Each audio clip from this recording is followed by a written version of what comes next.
Ассалаумағалейкум. Бүгін біз комментарийде көп кездесетін көңді қалай жуамыз, шылаушанды тастамас бұрын көңді қалай жуамыз деген сұраққа жауап ретінде осы видеоны түсіріп отырмын.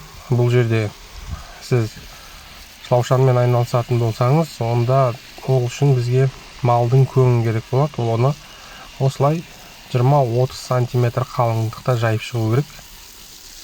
Видеода көріп тұрғандарыңыздай.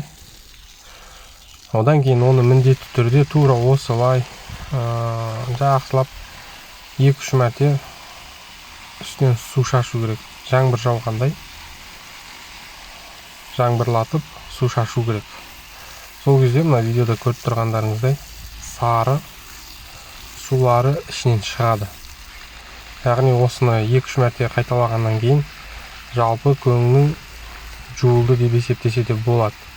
Енді көңнің ол ұзақтығына байланысты, яғни сіз қаншалықты көңді алып жатсыз. Мысалы 6 айлық көң бола ма, 1 жылдық көң бола ма. Көбінесе 6 айлық көңдер 3 айдан бастап көңдерді алып осылай жусаңыз дұрыс болады.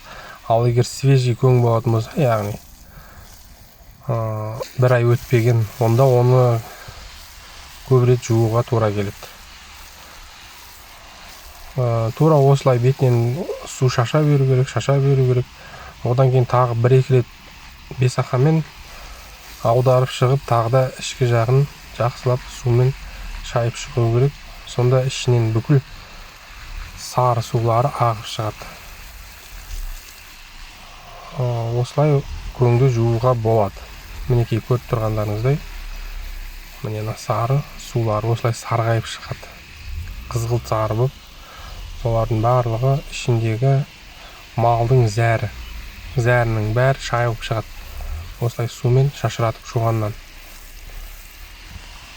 Міндетті түрде шылаушанды тастамас бұрын осылай жасалу керек. Ал енді бүгінгі видеомыз ұнаған болса, төмендегі подписаться батырмасын басып, комментарий қалдыруды ұмытпаңыз.